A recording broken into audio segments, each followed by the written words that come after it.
Vamos ahora a tratar de señalar algunos de los elementos fundamentales que nos ayudarían a nosotros a determinar la especificidad de la macroetnia negra en América. Estos elementos producen o intentan señalar cuáles son los contornos específicos que nos permitirían hablar de una manera evidentemente muy abstracta de una macroetnia. Luego de tener estos elementos, digamos, en próximas videoconferencias, podríamos ir bajando a otros elementos ya propiamente históricos de país por país o de región por región. Pero primero es necesario tener la visión general para construir la idea de una macroetnia negra en América. Existen algunos elementos teóricos sobre los cuales habría que reflexionar, sobre todo porque es la intención que finalmente va a agruparlos. Cuando se habla de América Negra, así como cuando hablamos de América Latina o cuando hablamos de América India, es porque hay la necesidad de construir una identidad. Y la identidad es un territorio espiritual común que permite por lo menos 4 grandes macroprocesos en el imaginario colectivo de las sociedades. El primero es la construcción y reconstrucción de una historia común.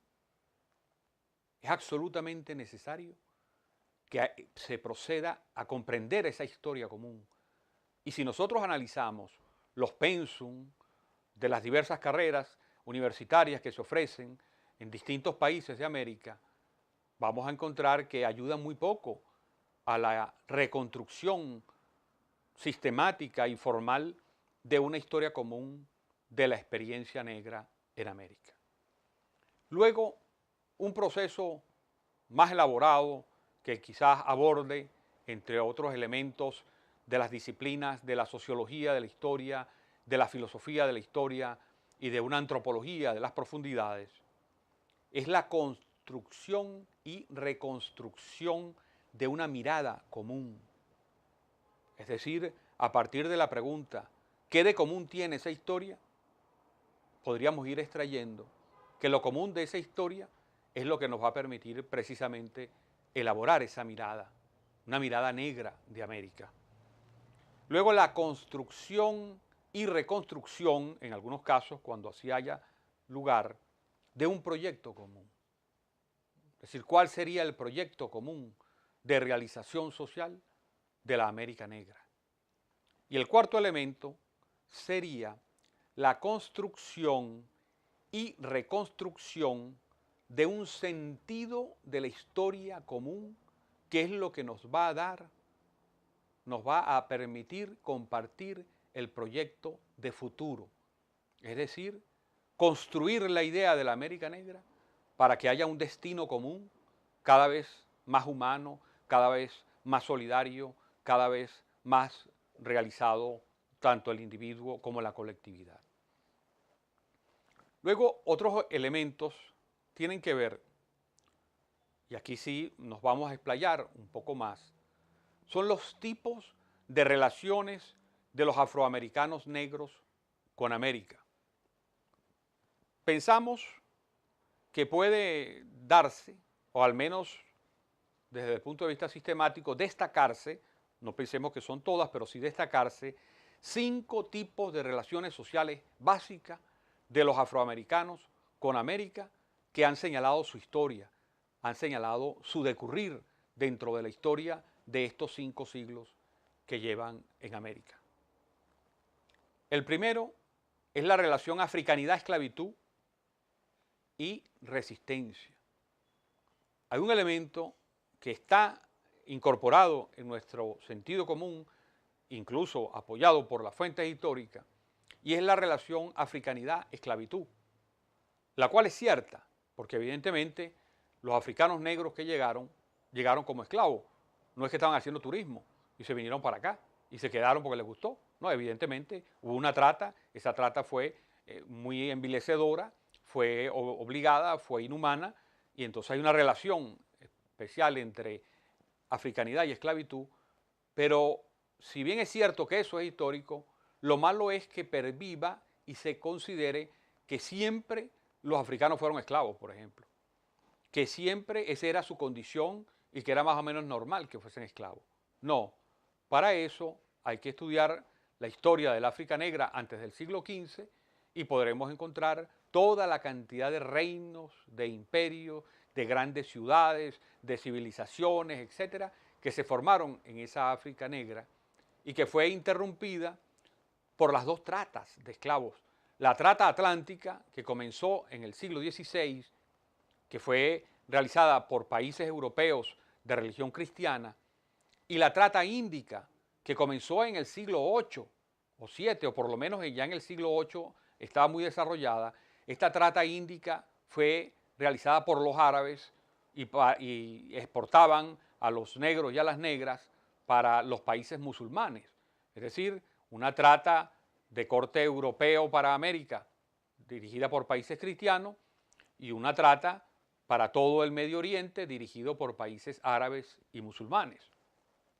Esto es bueno porque, aunque no lo vamos, evidentemente, a delinear aquí, porque sería otro tema, sí es bueno dejar entendido que la trata atlántica duró desde el siglo XVI hasta el siglo XIX, 4 siglos, mientras la trata índica, la trata árabe musulmana, duró desde el siglo VIII hasta por lo menos el XIX, es decir, 12 siglos, 11 siglos por lo menos. Entonces, a la hora de ubicar o pensar el impacto de las tratas de esclavos en África, tendríamos estos dos criterios fácilmente para compararlos y sobre todo para ver cómo ha sido un continente diezmado por ambos lados, por el lado atlántico y por el lado índico, y lo peor que por el lado índico fueron más siglos. Así que evidentemente podemos percibir cómo fue la destrucción de ese continente. Esta africanidad y esclavitud no puede ser tampoco vista sin la resistencia, que no es el único criterio, porque estamos hablando de 5, pero sí es un criterio importante y fundamental, aunque quizás haya sido minoritario, porque resistir a un régimen tan opresivo como la esclavitud era evidentemente un riesgo, traía consigo un riesgo de muerte inmediato.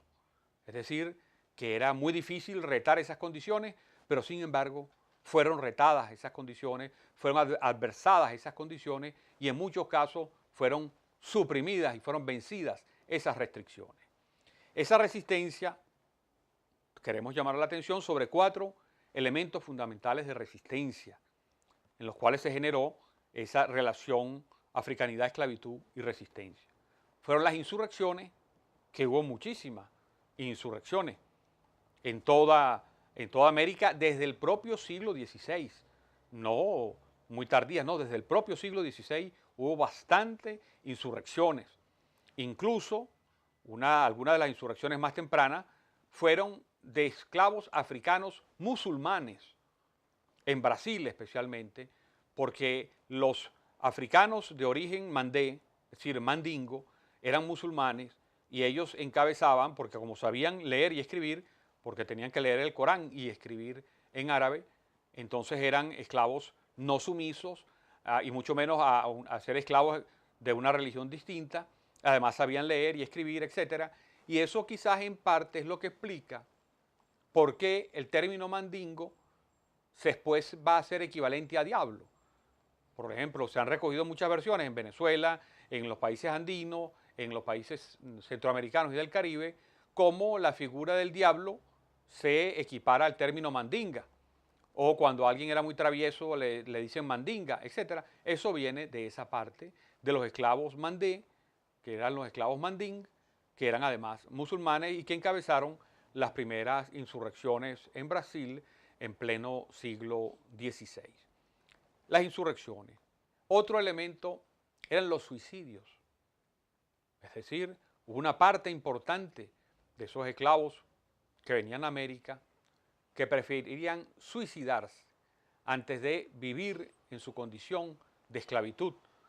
Entre estos, los más famosos eran los de la etnia Ibo, una etnia de la actual Nigeria, son una minoría bastante significativa En Nigeria la mayoría son cristianos y si queremos ver algo actual de ellos, recordemos todo lo que fue Biafra. En Biafra fundamentalmente estaba sometida a esta etnia, a todos esos cosas dolorosas que sucedieron en pleno siglo XX. Entonces esto era otra forma de resistencia, los suicidios.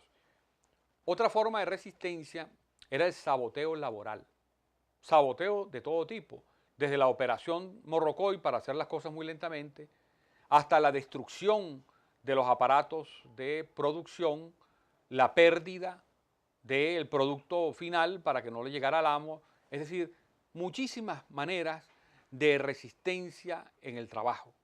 Eso fueron mayores, casi también están documentadas, si hoy se ve con este criterio fácilmente se documenta y uno puede observar que era una especie de conducta muy común en los ambientes de esclavitud.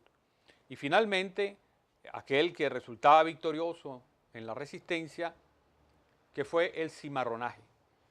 Es decir, la creación de pueblos cimarrones, entendidos como esclavos que se habían fugado y creaban su propio pueblo con sus propias leyes, que no exactamente eran africanas porque ya ahí en muchos casos había mezcla de diversos grupos africanos, pero sí intentaban recrear África en América y sobre todo crear un ambiente de libertad. En Venezuela fueron los famosos Cumbo, hoy los pueblos llamados Cumbo, Cumboto, Cumbe, etcétera, se puede concluir que provienen de ese origen, de que eran pueblos cimarrones.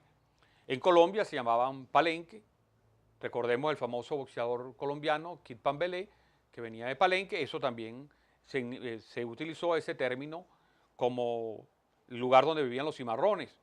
Igual que también aquellos cimarrones, especialmente de origen haitiano, que habían vivido bajo la influencia de ciertos discursos de la Revolución Francesa y del idioma francés y de la cultura francesa, creaban las rochelas.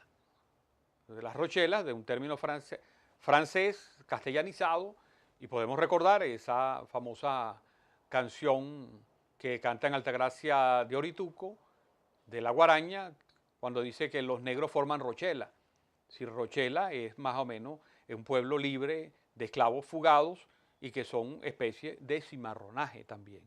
Veamos cómo eso ha quedado, no solamente en el lenguaje, sino en la actual toponimia de muchos de los países americanos. Un segundo elemento, pues ya el primero que hablamos fue africanidad, esclavitud y resistencia, es la asimilación.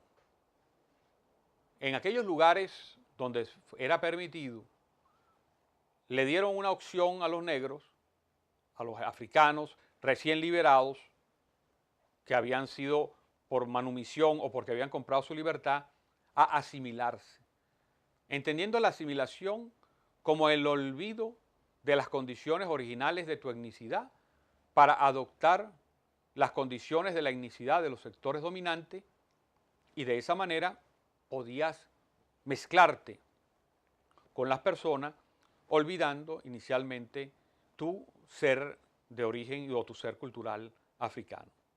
Esta fue un segundo tipo de relación de los afroamericanos negros con América. El tercero fue la segregación.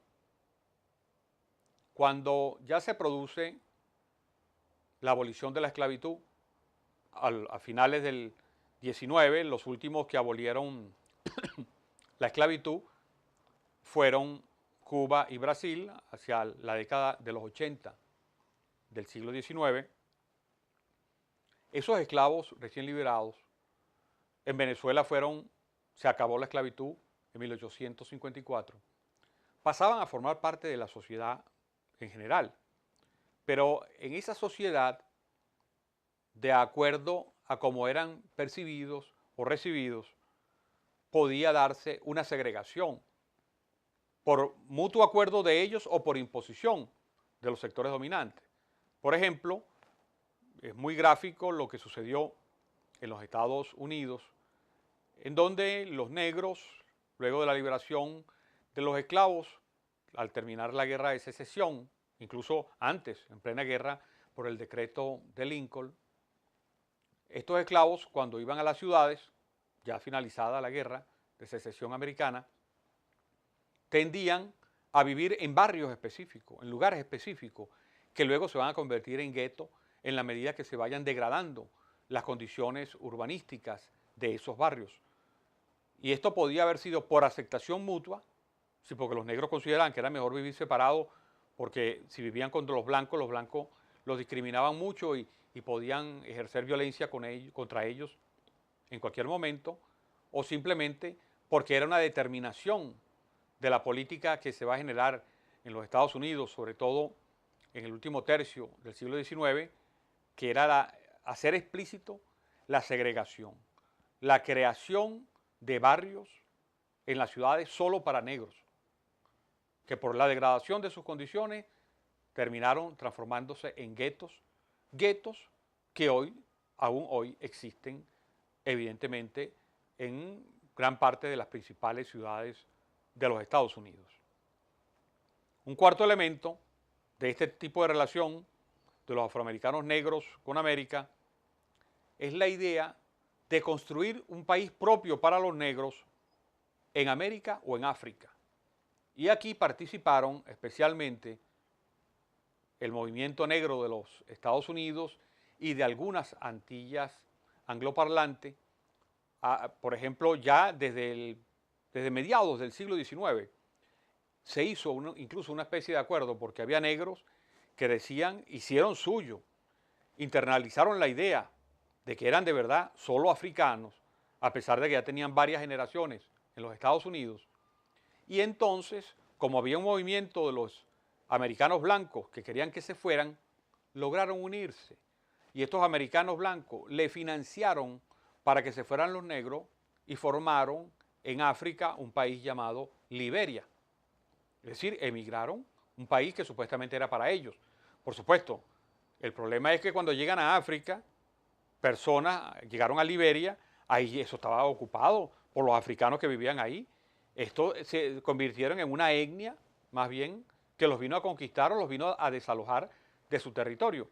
Esta idea, además, después tuvo eco en todo lo que fue el discurso de Marcus Garvey, que luego va a dar origen finalmente al movimiento Rastafari en la América anglosajona de las islas, en las islas angloparlantes. Era también el retorno a África. Entonces es como una cuarta manera de relacionarse con América. Decir, no, no somos americanos, somos africanos en América y debemos construir un país propio. Incluso en algunos casos se barajaron varias posibilidades hasta de comprar un terreno en América Central y construir ahí un país para los negros de Estados Unidos. Afortunadamente eso no cuajó, pero sí estuvo como idea rondando. Se concretó en la construcción de Liberia, pero evidentemente que eso no era la solución, sino estamos hablando de un grupo que consideraba que era más africano que negro y por lo tanto debía emigrar y crear su propio país. Y hay un quinto movimiento que es bastante importante y a nuestro modo de ver un movimiento muy interesante, y es el reivindicar ser parte fundamental de la nación donde nacieron. Es decir, ya no es que los negros son de origen africano, bueno, los negros son de origen africano y quizás los blancos de origen europeo, pero una cosa es el origen y otra cosa es donde nacimos, donde nos hemos desarrollado, donde tenemos nuestras raíces. Y por eso en otras situaciones, en otros ambientes, hemos discutido muy claramente que lo negro en Venezuela no es una minoría social, no es al modo como puede ser en los países anglosajones, especialmente Estados Unidos, por ejemplo. No, porque eso sería calcar o intentar importar la experiencia de otro país al nuestro. Nosotros tenemos una experiencia más singular, porque aquí lo negro, especialmente por su número, pero luego por su participación en todo lo que fueron las guerras, las luchas, los movimientos migracionales del siglo XIX, el negro se miscegenizó, o sea, mezcló su sangre con el resto de la población, porque en Venezuela, a partir de comienzo del 19, ya no entraron más esclavos, porque estábamos en guerra. Nadie va a traer un esclavo para que produzca económicamente cuando estamos en guerra, y la guerra ocupaba las principales plazas de creación, de producción de cereal, de producción de cacao, de producción de café, de producción de cacao y de otras plantas, de producción ganadera. Es decir, en plena zona productiva fue donde más se desarrolló esa guerra. Entonces no entraron esclavos. Entonces, ¿qué sucedió con los negros que seguían aquí en Venezuela? Ya no podían esperar que entraran nuevas africanos y africanas como para seguir manteniendo su propia especificidad, sino porque tuvieron que mezclarse, pero mezclarse intensivamente, de tal manera que hoy en día el negro no es una minoría en Venezuela, sino es parte fundamental de la construcción de la nacionalidad venezolana. Y dentro de este punto también hay, digamos, lo que fue luego el movimiento negro en los Estados Unidos en los 60, que también terminó diciendo, nosotros somos negros como experiencia americana y somos americanos y queremos seguir siendo americanos y tener todos los derechos de los americanos. Es decir, esta ha sido la quinta actitud que queremos resaltar de las relaciones de los afroamericanos negros con América, y es decir, que son parte fundamental de la nación donde nacieron. No niegan sus raíces, pero las raíces no explican su trayectoria ni su discurrir histórico completo en América.